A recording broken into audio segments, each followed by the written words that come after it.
우선 미 연준의 매파적인 정책이 계속 나오고 특히나 연준 이사가 여기서 더 우리는 연준에서는 비트코인 비축하지 않겠다, 비트코인을 통화로 보지 않겠다라고 하는 언급이 나오면서 계속된 하방 압력을 받고 있습니다.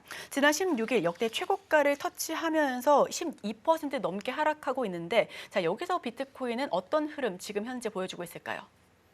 네, 일단은 미 연준의 매파적 정책이 분명히 비트코인 가격에 악영향을 미치고 있는 건 사실이고요. 다만 이제 내년에도 좋을 거냐 나쁠 거냐라는 대답은 저는 좋다고 생각을 합니다.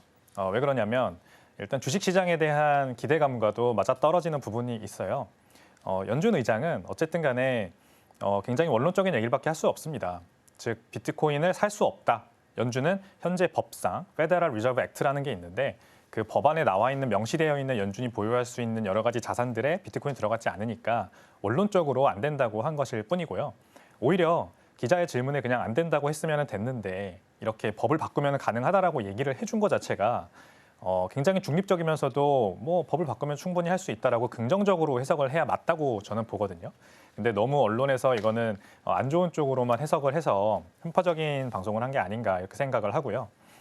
그렇습니다. 그래서 내년에 이 비트코인의 국가적 차원에서 비트코인 비축 법안 이게 지금 미국 상원 의원이 지금 발의를 해서 트럼프 임기가 시작되면은 하원과 상원을 조만간 이제 통과를 할 거고요.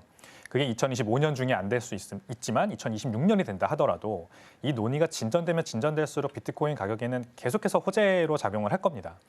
일단 연방정부만 비트코인을 보유하리라는 법이 없어요. 주정부도 먼저 비트코인을 보유하러 나설 수가 있습니다. 펜실베니아주와 현재 텍사스주가 주의회에서 비트코인 보유 법안을 발의해서 지금 처리하고 있고요.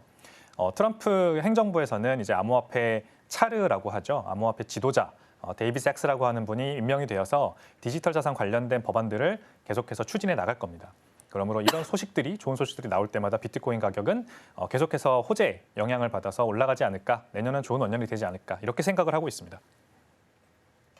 네, 내년도에도 상승세를 거듭할 수 있는 비트코인 시장 이야기를 나눠봤습니다. 자, 그렇다면 여기서 반감기라고 아까 제가 직전에 브리핑을 통해서 이야기를 나눠봤는데요. 지금까지 비트코인은 여러 차례 폭등과 그리고 폭락을 경험하면서 반감기라고 하는 단어를 투자자분들께 콕 집어서 알려줬습니다. 자, 그러면서도 신고가를 계속해서 경신하면서 지난해에도 좀 상승세를 이제 좀 시작하려나 했는데 실제로 올 한 해 굉장히 큰 폭의 상승세를 보여줬었는데요. 자, 이번 사이클 이전과는 다르다라고 하는 의견이 있는데 여기에 대해서는 어떤 평가를 내려주실까요? 일단 지난 3번의 반감기를 거치면서 진짜 비트코인의 역사는 15년밖에 되지 않습니다만 4년에 한 번씩 가격이 상승해 왔습니다. 그래서 이번이 이제 4번째 반감기고 올해 4월에 있었죠. 지난 4년 전, 그리고 그보다 4년 전, 그리고 그보다 4년 전 총 4번의 반감기를 거치면서 비슷한 패턴으로 계속해서 가격이 올라와 준 건 사실입니다. 그래서 사이클이라는 게 존재한다. 4년 주기 사이클이 있다라는 거를 부정할 수는 없어요. 다만 이제 이번에 다를 거라고 얘기하는 이유는 지난 15년 동안은 비트코인 가격이 계속해서 저금리 상황에서 가격이 올라줬기 때문이죠. 2008년 금융위기 이후로 미국은 무제한 양적 완화를 계속해서 진행을 해왔고 그다음에 기준금리를 계속해서 제로금리를 유지를 해왔습니다. 즉 금리가 낮아지는 환경, 금융 완화, 양적 완화 환경에서 비트코인이 태어났고 그리고 지금까지 계속해서 존재해왔는데 이번 사이클의 다른 점은 이제 2022년에 연준이 기준금리를 엄청나게 많이 올리고 이제 조금 내리는 반전하는 중이라는 관점이 이제 굉장히 다른 점입니다. 즉 비트코인이 지금 반감기 사이클, 4년 주기 사이클의 이제 마지막 해 4년째에 와 있는데 보통 이때 가격이 가장 많이 오르거든요. 2021년이 지난 4년 주기 사이클의 마지막 해였고 그때 비트코인 가격이 6만 9천 불까지 올라갔었습니다. 그래서 반감기 때, 당시 반감기 때 가격 대비해서 30배 정도가 올랐어요. 그리고 그 전에는 100배 정도가 올랐습니다. 반감기 가격 대비해서 전고점까지. 2013년에도 엄청나게 많이 올랐고 이런 것들을 봤을 때 비트코인 가격은 이번에도 적어도 두세 배 정도, 반감기 때 가격이 4만 5천 불 정도 되니까 그때 대비해서 굉장히 많이 오른다 이렇게 보는 게 합리적인데 비트코인 가격이 과연 고금리 상황에서도 오를 거냐라고 하는 게 이제 많은 분들의 의심이죠. 저는 근데 연준의 양적 완화 또는 연준의 기준금리 인하가 비트코인 가격에 직접적인 영향을 미치지는 않는다고 봅니다. 왜냐하면 비트코인 가격이 더 직접적으로 상관성이 있는 것은 그 연준이 아니라 미국 정부가 발행하는 부채의 양과 관계가 더 깊기 때문이에요. 즉 미국이나 아니면 글로벌 그 M2 광의 통화량이 늘어나면요. 결국 비트코인의 가격은 반사이익으로 올라가게 돼 있습니다. 왜 그러냐면 앵커님 말씀해 주신 대로 비트코인은 극강의 희소성을 가지고 있는 2,100만 개라고 하는 탑이 있어요. 근데 그게 절대 흔들리지 않을 것 같은 믿음이 있기 때문에 그 희소성과 무한히 양이 늘어나는 법정화폐가 굉장히 대립되는 구조로 계속해서 가는 거죠. 비트코인 가격은 그래서 오른다. 그래서 2025년도 좋을 거라고 저는 생각을 합니다.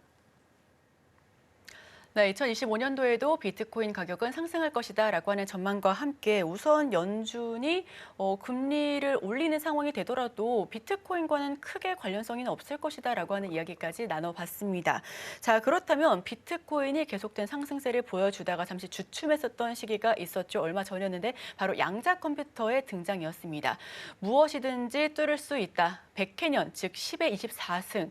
정말 긴 기간에 걸쳐서 뚫어낼 수 있는 부분을 단 5분 만에 뚫을 수 있다라고 하는 구글의 윌로우를 장착하면서 비트코인 역시도 뚫리게 되는 거 아닌가라고 하는 보안에 대한 의구심이 제기가 된 건데 이때 하방 압력을 좀 받긴 했었거든요. 여기에 대해서는 어떻게 생각하실까요?